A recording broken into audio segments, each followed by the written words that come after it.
வந்த வழியை பாருங்கள். ஒரு வழி சுற்றி மரங்கள் வந்து அப்படியே வந்து மூடிக்கிட்டு இருக்காங்க. ஸோ மேலேருந்து பார்த்தீங்கன்னா ஒன்றுமே தெரியாது. இந்த வழியாக தான் நாங்கள் அந்த காட்டுக்குள்ள வந்து மலைக்கு கீழே இருந்து வந்தோம். அங்கேருந்து வந்தோம்.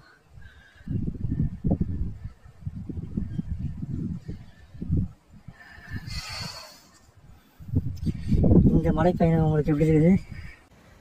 அருமை அருமை அருமை. நிறைய பேர் நினச்சிக்கிறாங்க இவங்க வந்து வெளியில் சுற்றுறாங்க, ஜாலியாக என்ஜாய் பண்ணுறாங்க. ஆக்சுவலாக it is risk and spending lot of energy. ஆனால் அதில் ஒரு என்ஜாய்மெண்ட் இருக்குது.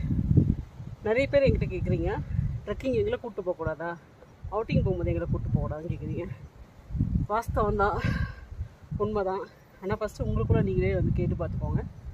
உங்களால் ஒரு 1 கிலோமீட்டர் இல்லை வேண்டாம், ஒரு 1/2 கிலோமீட்டர் இப்படி ஸ்டீப்பாக இருக்கிற இடத்துல ஏற முடியுமான்ட்டு ஜஸ்ட்டு உங்கள் வீட்டு மாடி படிக்கட்ட ஒரு 10 ரவுண்டு ஏறி இறங்கி பாருங்கள். உங்களோட எனர்ஜி லெவல் என்னன்னு தெரியும். அதுக்கப்புறம் என்னால் ஏற முடியுமா அப்படின்னு பார்த்தா என்னால் முடியல தான். ஆனால் எனக்கு வில் பவர் இருக்கிறதுனால நான் ஏறியே தீருவேன். பரவாயில்ல, எனக்கு காம்படிஷன்லாம் யாருக்கும் தெரியாது.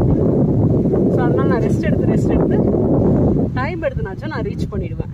ஸோ அந்த மாதிரி வில் பவர் இருக்கிறவங்க கண்டிப்பாக வாங்க. நெக்ஸ்ட் டைம் கண்டிப்பாக நான் கூட்டிகிட்டு போகிறேன். அப்படியே அடைக்குது, மூச்சு வந்து உள்ளே அடைக்குது.